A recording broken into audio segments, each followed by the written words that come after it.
If you think your family is perfect, think again. I used to believe mine was, until the day I uncovered a secret that shattered everything I thought I knew. Have you ever wondered what really goes on behind closed doors? I used to watch other families and compare them to mine, always feeling a quiet pride that we seemed to have it all together. People always said we were the perfect family. They had no idea. From the outside, our lives looked like something out of a magazine's smiling holiday cards. Laughter at the dinner table. A house filled with warmth and light. My parents were respected in the community, my siblings and I were close, and our friends envied the bond we shared. But beneath the surface, there were cracks I chose not to see, moments I brushed aside, convinced that every family had its secrets. I never imagined that one day, those secrets would come crashing down around us. I never thought I'd be the one to pull the thread that unraveled everything. Looking back, I wonder if I missed the signs, if I ignored the uneasy feeling in my gut, because I wanted so badly to believe in the story we told the world. Maybe you know that feeling, the quiet suspicion that something isn't quite right, but the fear of what you might find if you dig too deep. This is the story of how I learned the truth about my family's perfect image, and how that truth changed me forever. It's a story about betrayal, heartbreak, and ultimately the power of honesty. If you've ever felt alone in your doubts, or wondered if you're the only one struggling to keep up appearances, I hope you'll find something here that resonates. Because sometimes the most beautiful pictures hide the deepest cracks. And sometimes the truth is the only way forward. It started on an ordinary Thursday evening, the kind of night that felt safe and predictable. I was home alone, tidying up after dinner, when I noticed a stack of old mail on the hallway table. Most of it was junk, but one envelope caught my eye thicker than the rest, with my mother's handwriting on the front. Curiosity got the better of me. I told myself I was just organizing, just helping out, but as I picked it up, I felt a strange sense of unease. I turned the envelope over in my hands, debating whether to open it. Something about the way it was hidden beneath bills and catalogs made me pause. Finally, I slid my finger under the flap and pulled out a folded letter. The paper was worn, the ink slightly smudged, as if it had been read and reread many times. I hesitated, but then I started to read. The words inside made my heart pound. It was a letter from someone I didn't recognize, addressed to my mother, filled with phrases that didn't make sense, references to meetings, to promises, to a secret that had to be kept. I felt the ground shift beneath me as I read those words. My mind raced, trying to piece together what it could mean. Was it a mistake? A misunderstanding? Or was there something my family had been hiding all along? I heard the front door open and quickly tucked the letter back into the envelope, shoving it deep into my pocket. My mother called out, her voice cheerful and unsuspecting. I tried to act normal, but my hands were shaking. Every word she spoke felt loaded. Every glance a test I was sure I would fail. I excused myself and hurried upstairs, my mind spinning with questions. Later that night, I couldn't sleep. I kept replaying the letter in my mind, searching for clues, for any hint that would explain what I'd found. I thought about all the times my parents had hushed their voices when I entered the room, the way my father sometimes looked at my mother with a mixture of worry and regret. Had I missed something obvious? Had I been so blinded by our perfect image that I ignored the truth right in front of me? I knew I couldn't ignore it any longer. I had to know what was really going on. The next morning, I woke up early and began searching for more. I rifled through drawers, checked old boxes in the attic, and scrolled through emails on the family computer. What I found next made my heart race. There were more letters, more messages, all pointing to a secret that had been carefully hidden for years. The illusion of perfection was gone. In its place was a growing sense of dread, a fear that everything I believed about my family was about to be turned upside down. I realized that I was standing on the edge of something I couldn't undo, and that whatever I discovered next would change my life forever. Shock was the first thing I felt, sharp and cold, like stepping into icy water. I sat on my bed, the letter spread out in front of me, reading and rereading the words, hoping I'd misunderstood. But the more I read, the clearer it became. There was a secret, and it was big enough to threaten everything I thought I knew about my family. I wanted to believe it was a mistake, that there was some innocent explanation, but the evidence was right there in black and white. I tried to go about my day as if nothing had changed, but every interaction felt strange. At breakfast, my mother chatted about her plans for the weekend, her voice light and cheerful. My father read the newspaper, occasionally glancing up to smile at me. I watched them closely, searching for cracks in their perfect facade. Every memory suddenly felt different, like I'd missed something obvious. The way my parents would exchange glances when certain topics came up, the sudden silences, the times my mother would disappear for hours with no explanation. Had I really been so blind? I couldn't keep it to myself. That evening, I called my older sister, my voice trembling as I told her what I'd found. There was a long pause on the other end of the line. "This can't be true. Not our family," she finally whispered. I could hear the disbelief, the fear, the desperate hope that I was wrong. She asked me to send her photos of the letters, and I did, my hands shaking as I hit send. Within an hour, she was at my door, her face pale and drawn. We sat together in my room, reading the letters over and over, trying to make sense of them. She kept shaking her head, insisting there had to be another explanation. But as the night wore on, anger began to replace her shock. "How could they keep this from us?" she demanded. "What else are they hiding?"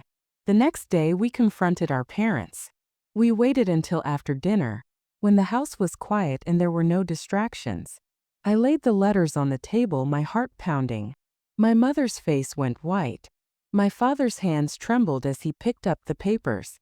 For a moment, no one spoke. My mother was the first to break the silence. She denied everything at first, insisting it was a misunderstanding, that we were reading too much into old letters. My father was quiet, his eyes fixed on the table. My sister pressed harder, her voice rising. "We deserve the truth. We're not children anymore." The conversation quickly turned heated. My mother became defensive, accusing us of invading her privacy, of trying to stir up trouble. My father finally spoke, his voice tired and sad. "There are things you don't understand. Things we did to protect this family." His words only made us angrier. Protect us from what? From the truth? As the argument escalated, I found myself retreating inward, replaying memories from my childhood. Birthday parties, family vacations, Christmas mornings, all the moments that had seemed so perfect.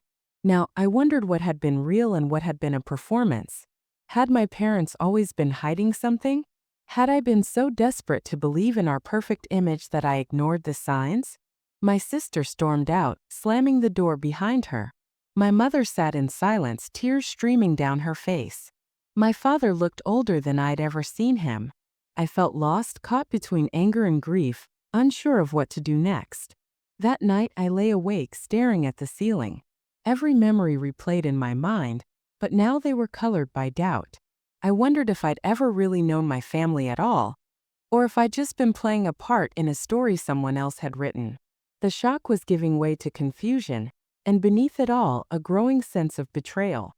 I knew things would never be the same, no matter what answers I found. The days that followed were a blur of tension and whispered conversations. My sister and I barely spoke, each of us processing the shock in our own way. She threw herself into work, avoiding the house as much as possible, while I found myself obsessively searching for more clues. I scoured old photo albums, read through emails, and even checked the attic for anything that might explain the letters. The more I looked, the more I found fragments of conversations, receipts for places my parents had never mentioned, and a locked box I couldn't open. Each discovery chipped away at the foundation of trust I'd always taken for granted. My anxiety grew with every passing day. I started to notice the way my parents avoided each other, the tension in their voices when they thought I wasn't listening. Family dinners became battlegrounds, with my mother snapping at the smallest things and my father retreating into silence. My sister accused me of making things worse, of refusing to let the past stay buried. "Why are you digging up the past? Can't you just let it go?" she demanded one night, her eyes flashing with anger. I wanted to let it go, to pretend nothing had changed, but I couldn't. The truth was out there and I needed to know it no matter the cost. As the days stretched into weeks, the rest of the family began to take sides. My aunt called to say she'd heard rumors, her voice tight with worry. My uncle sent a terse email, warning me not to cause trouble. Even my cousins, who had always been my allies, started to distance themselves. I felt increasingly isolated, trapped between my need for answers and the growing resentment of those around me. Old wounds resurfaced, wounds I'd thought had healed long ago. My sister brought up arguments from our childhood, blaming me for always needing to be in control. My mother accused me of never being satisfied, of always looking for problems where there were none. My father, usually the peacemaker, withdrew completely, spending hours alone in his study. The house felt colder, emptier, as if the secrets had seeped into the walls themselves. I tried to talk to my friends, but even they seemed uncomfortable. Some told me to let it go, to focus on the good memories. Others urged me to keep digging, convinced that the truth would set me free. I felt torn in 1,000 directions, unsure who to trust or what to believe. The anxiety was relentless, a constant ache in my chest that wouldn't go away. One evening, I found myself sitting alone in the living room, staring at the locked box I'd found in the attic. I turned it over in my hands, searching for a way in. My heart pounded as I remembered the combination my father used for everything his birthday. I tried it and the lock clicked open. Inside were more letters, photographs, and a small velvet pouch. My hands shook as I pulled out the contents, my mind racing with questions. The letters were older, written in a different hand. They spoke of choices made, sacrifices kept hidden, and a promise that could never be broken. The photographs showed people I didn't recognize, standing with my parents, smiling in places I'd never been. The pouch held a ring, delicate and worn, with an inscription I couldn't quite read. I felt a chill run down my spine. What did it all mean? Who were these people and what did they have to do with my family? That night, I overheard something that changed everything. I was walking past my parents' bedroom when I heard my mother's voice, low and urgent. "We can't keep this up. They're getting too close." My father replied, his voice weary. "It was only a matter of time.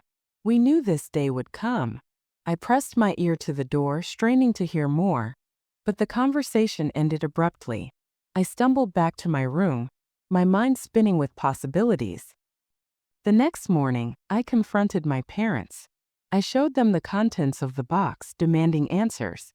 My mother broke down in tears, while my father finally began to talk.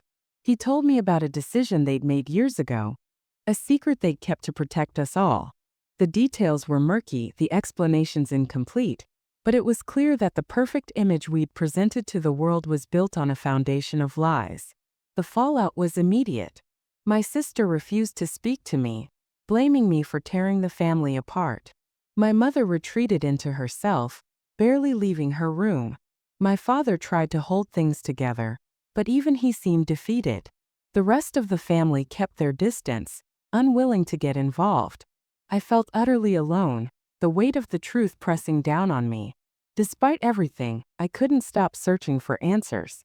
I needed to understand, to make sense of the choices my parents had made. I spent hours piecing together the fragments of our family's history, trying to find the thread that connected it all. The more I learned, the more complicated it became. There were no easy answers, no simple explanations, just a web of secrets, lies, and half-truths that stretched back farther than I could have imagined. I started to question everything. My memories, my relationships, even my own sense of self. Who was I, if not the person I'd always believed myself to be? What did it mean to be part of a family built on secrets? The isolation was overwhelming, but I couldn't turn back. I was in too deep, and the only way out was through. As the days passed, I realized that the truth was bigger than any one person. It was a force that demanded to be reckoned with, no matter the cost. I knew that I would have to make a choice: keep digging, or let the past stay buried. But I also knew that whatever I decided, nothing would ever be the same. The perfect image of my family was gone, replaced by something messier, more complicated, and ultimately more real. The tension in our house had reached a breaking point. Every conversation felt like it was teetering on the edge of disaster, and every silence was heavy with things unsaid. I found myself drifting through the days, haunted by the secrets I'd uncovered and the pain they'd caused. My sister still wouldn't speak to me, my mother barely left her room, and my father seemed to age a decade overnight. I felt like I was living in a house of mirrors, every reflection distorted by the lies we'd all been telling ourselves. One evening, as I sat alone in the kitchen, I heard my father's footsteps in the hallway. He paused in the doorway, his face drawn and tired. "We can't go on like this," he said quietly. "This family is falling apart." I nodded, unable to find the words to respond. The truth was, I didn't know how to fix what had been broken. I only knew that pretending everything was fine was no longer an option. That night I lay awake, replaying every moment of the past few weeks. I thought about the letters, the photographs, the ring with its mysterious inscription. I thought about the conversations I'd overheard, the arguments, the tears. I realized I couldn't keep pretending no matter the cost. The weight of the secret was crushing me, and I knew it was crushing my family too. The next morning I made a decision. I called a family meeting, insisting that everyone be there. My sister protested, but I wouldn't take no for an answer. My mother looked terrified, my father resigned. We gathered in the living room, the air thick with tension. I took a deep breath, my heart pounding in my chest. "There's something everyone needs to know," I began, my voice trembling but determined. I laid out everything I'd discovered, the letters, the photographs, the conversations I'd overheard. I told them about the ring, about the secrets that had been hidden for so long. I didn't spare anyone, not even myself. I admitted to searching through their things, to pushing for answers even when it hurt. The room was silent when I finished. My mother wept openly, my father stared at the floor, and my sister looked at me with a mixture of anger and relief. For a moment, I wondered if I'd made a terrible mistake. But then my father spoke, his voice barely above a whisper. "We should have told you the truth a long time ago." He began to explain, filling in the gaps I hadn't been able to piece together. The story was complicated, full of difficult choices and painful sacrifices. There were things my parents had done to protect us, but also things they'd done out of fear and pride. As I listened, I felt a strange sense of clarity. The truth was messy, but it was real. And for the first time, I felt like I was seeing my family as they truly were, not perfect, but human. I knew that bringing everything into the open would have consequences. There would be fallout, anger, and maybe even more distance between us. But I also knew that I couldn't go back to pretending. I had to choose honesty, even if it meant losing the illusion of perfection forever. As the meeting ended, I looked around at my family, broken, hurting, but finally honest. I didn't know what would happen next, but I knew I'd made the right choice. The truth was out, and there was no turning back. The living room felt colder than I remembered, the afternoon light casting long shadows across the floor. My family sat in a tense circle, my mother clutching a tissue, my father with his hands folded tightly in his lap, my sister perched on the edge of her seat, arms crossed and jaw set. I stood in the center, feeling exposed and vulnerable, but also strangely resolute. I knew there was no going back. The time for secrets was over. I took a shaky breath and looked at each of them in turn. "We can't keep living a lie," I said, my voice louder than I intended. "We've spent years pretending everything was perfect, but it's not. It never was. And I can't do it anymore." My words hung in the air, heavy and final. My mother's face crumpled, tears spilling down her cheeks. "We did what we thought was best," she whispered, her voice breaking. "We wanted to protect you. We wanted to protect all of us." My father's eyes were red, but he didn't look away.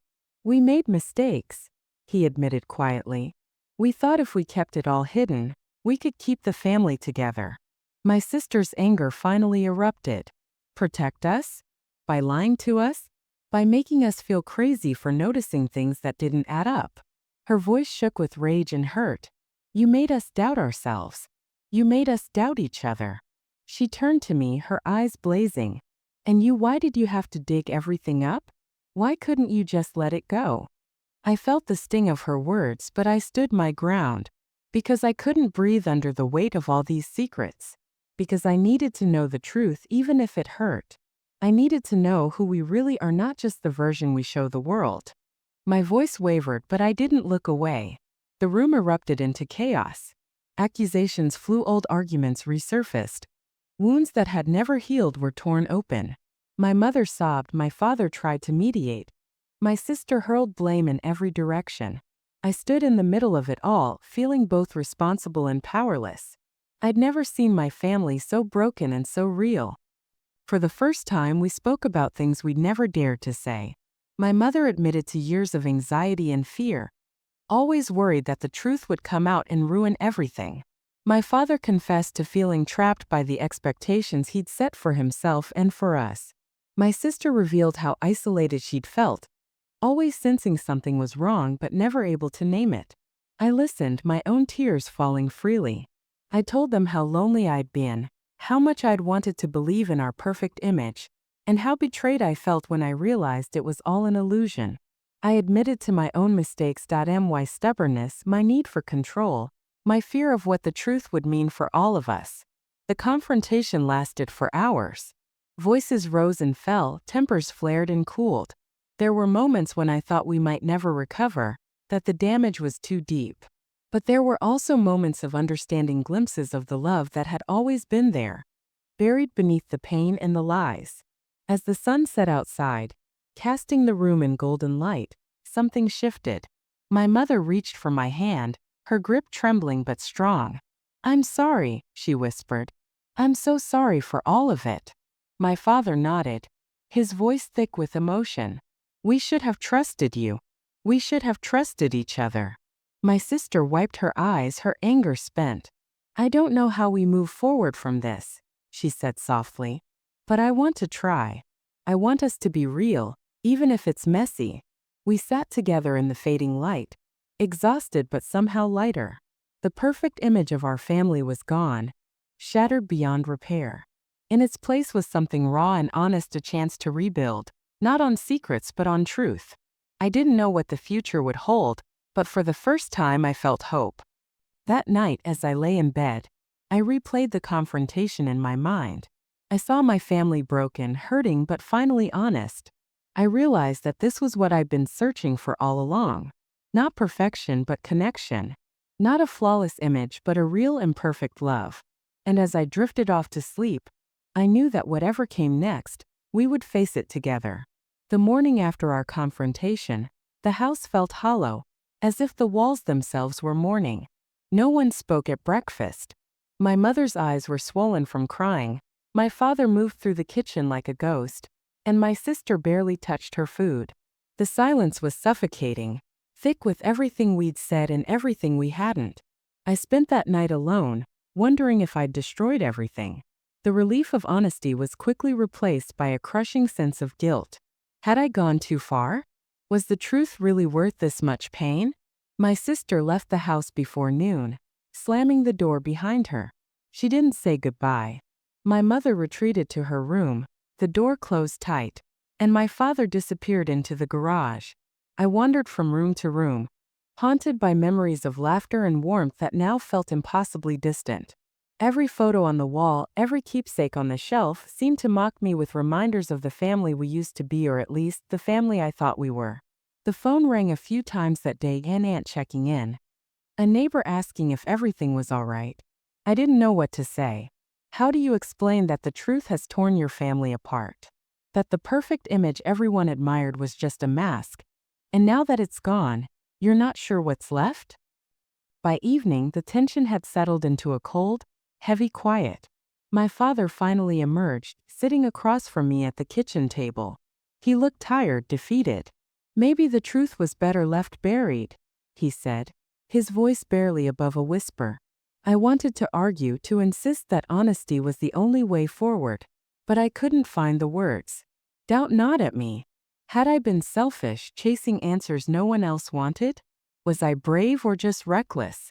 My mother wouldn't look at me. When I tried to talk to her, she turned away, her shoulders shaking with silent sobs. I felt like a stranger in my own home, unwelcome and unneeded. The guilt was overwhelming. I questioned everything, my motives, my choices, my worth as a daughter. Had I really done the right thing, or had I just made things worse for everyone? That night I lay awake, staring at the ceiling, replaying every word, every accusation, every tear.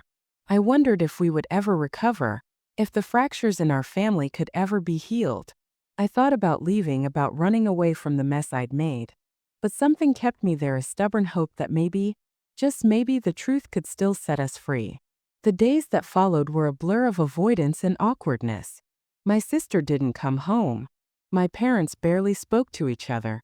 And when they did, it was in hushed, tense voices. I tried to keep busy, cleaning, organizing, doing anything to distract myself from the ache in my chest. But nothing helped. The house was filled with ghosts, and I was haunted by the fear that I'd lost my family for good. In the days that followed, I felt like I was drifting through my own life, untethered and uncertain. The house was silent, my family scattered, and I was left alone with my thoughts. I knew I couldn't carry the weight of it all by myself, so I reached out to my oldest friend, someone who'd seen me through every stage of my life. We met at a quiet cafe, and as soon as I sat down, the tears came. She listened without judgment, letting me pour out everything, the secrets, the confrontation, the guilt that gnawed at me. She reached across the table and squeezed my hand. "You've always tried to make everyone happy. What about you?" Her words caught me off guard. I'd spent so much of my life trying to keep the peace, to hold the family together, that I'd never stopped to consider what I needed. I realized how much of my identity was wrapped up in being the good daughter, the fixer, the one who smoothed over every rough edge. But now, with everything broken open, I had to ask myself who I was without that role. I started seeing a therapist, hoping to make sense of the chaos inside me. In those sessions, I began to see the patterns that had shaped my family for generations, patterns of silence, of sacrifice, of putting appearances above honesty. My parents had learned it from their parents, and I had inherited it without even realizing. We were a family of secret keepers, always choosing peace over truth, even when it hurt us. Was I brave or just reckless? The question haunted me. I wanted to believe I'd done the right thing, that bringing the truth into the open was an act of courage. But I couldn't ignore the pain it had caused, the way it had fractured the people I loved most. My therapist helped me see that sometimes courage looks like disruption.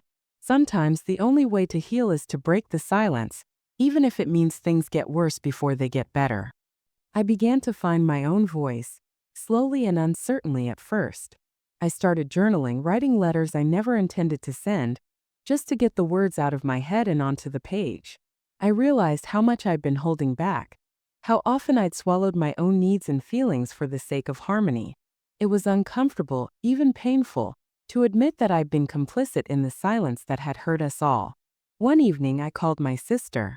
The conversation was awkward at first, both of us tiptoeing around the pain. But eventually, we began to really talk about our childhood, about the pressure to be perfect, about the ways we'd both felt unseen. We cried together, and for the first time, I felt a glimmer of hope that we might find our way back to each other. I realized that healing wouldn't come quickly or easily. There would be setbacks, more hard conversations, more moments of doubt. But I also knew that I was done hiding, done pretending. I was ready to live honestly, even if it meant being vulnerable, even if it meant letting go of the illusion of perfection. In the quiet that followed, I felt something shift inside me. I wasn't just the keeper of secrets anymore. I was someone who could speak the truth, even when it was hard. And in that truth, I began to find a new kind of strength, a strength that came not from holding everything together, but from letting go. Just as I was beginning to find my footing, another wave of crisis crashed over us. I was sitting at the kitchen table, lost in thought, when my phone rang.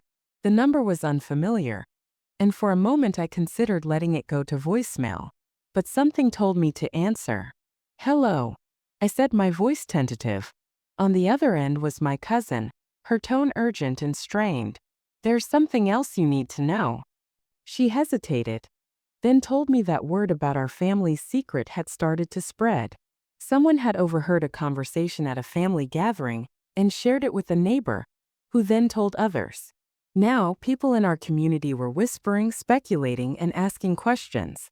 The perfect image we'd worked so hard to maintain was unraveling in public, not just within our own walls. Panic surged through me. I'd barely managed to hold myself together after the confrontation at home, and now it felt like the whole world was watching us fall apart. My mother was devastated when she found out, retreating even further into herself. My father grew defensive, lashing out at anyone who tried to comfort him. My sister, already distant, threatened to cut ties completely, blaming me for exposing everything and bringing shame on the family.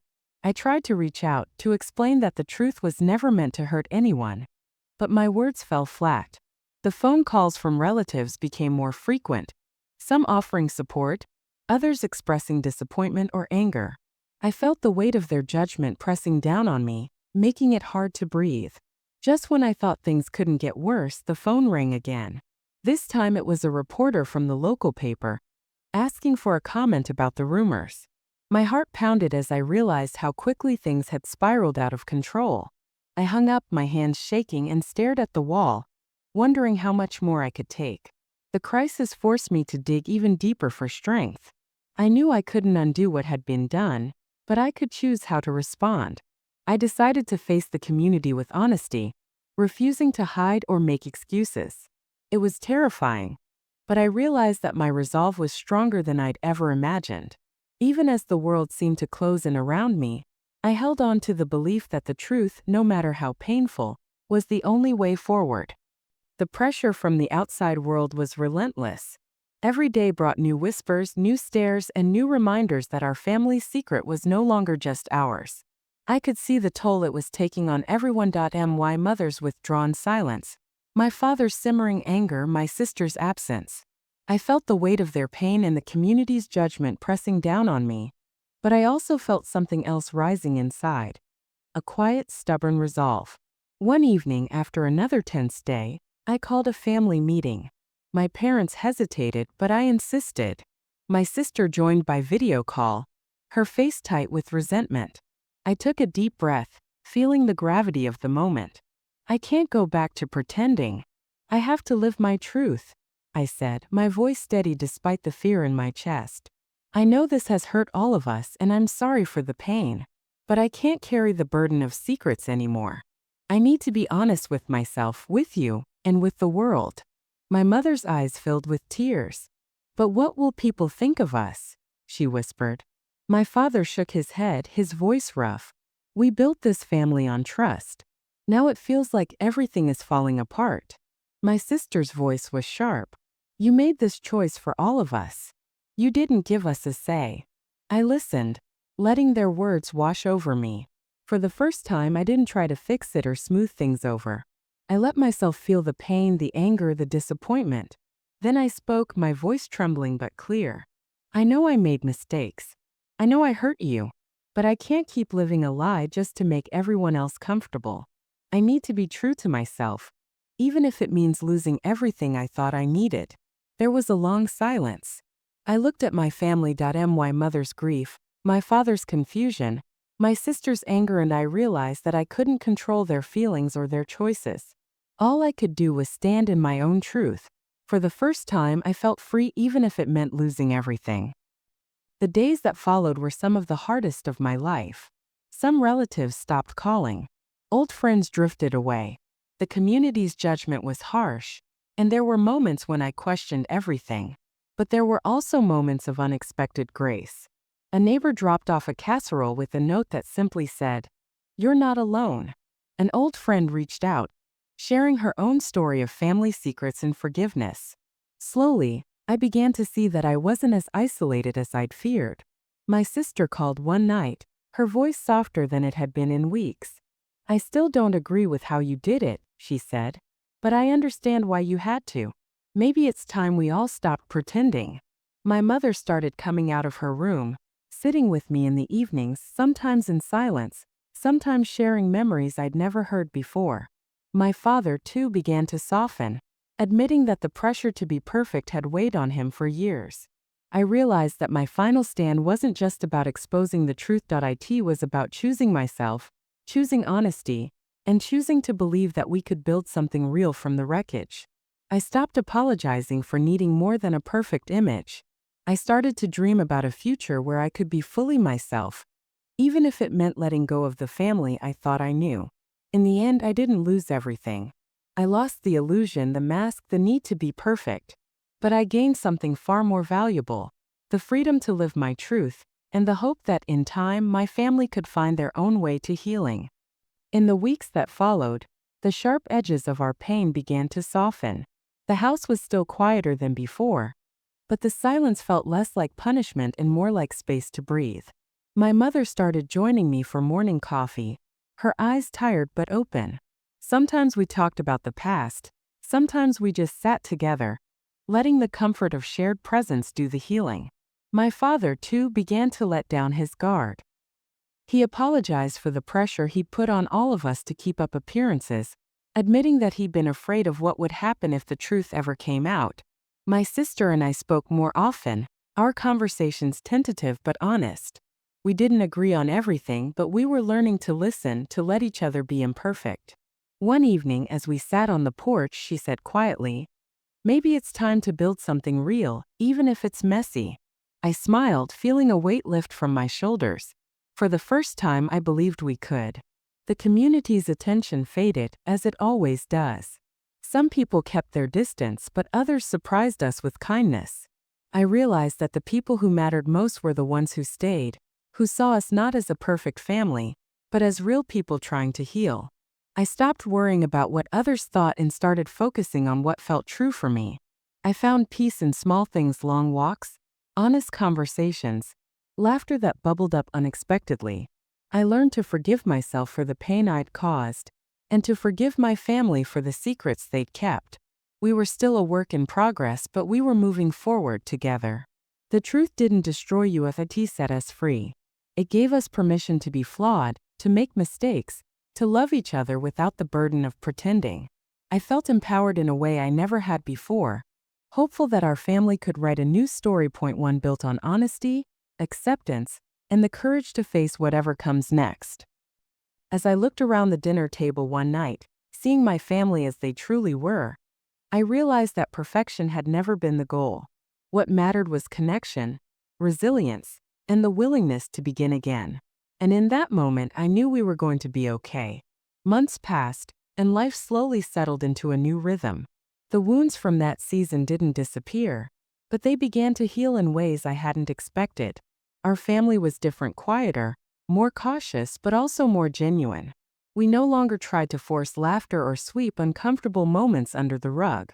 Instead, we learned to sit with the discomfort, to talk about what hurt, and to forgive each other for not having all the answers. We started new traditions, small but meaningful. Sunday dinners became a time for real conversation, not just polite small talk. My sister and I took turns hosting, and sometimes we invited friends who felt like family. My parents, once so guarded, began to share stories from their own childhood, stories that weren't always pretty, but were always honest. I saw them as people, not just as parents, and that changed everything. I never thought I'd survive the truth, but I did, and I'm stronger for it. I learned that honesty is a gift, even when it's painful. I learned that I could set boundaries, speak up for myself, and still be loved. I learned that families don't have to be perfect to be worth fighting for.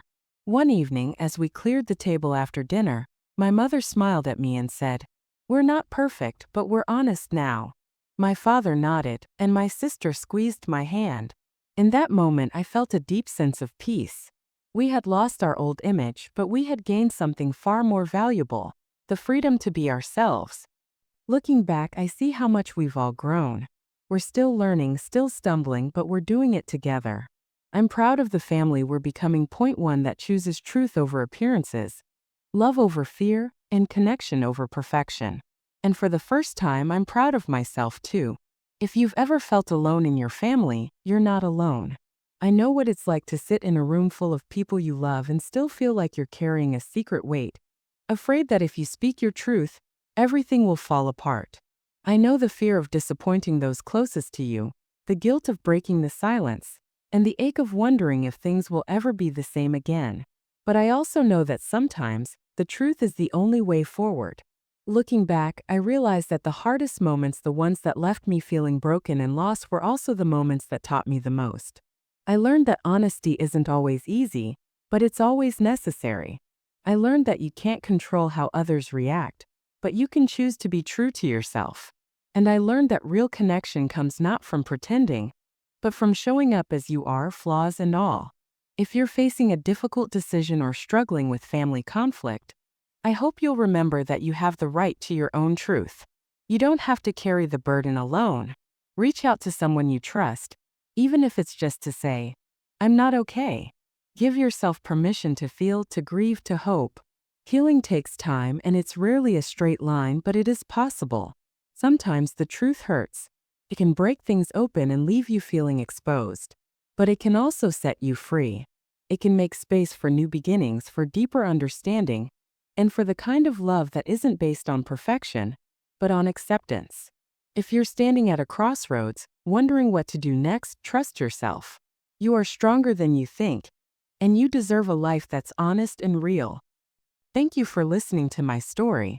I hope it reminds you that you're not alone, and that even in the messiest moments, there is hope.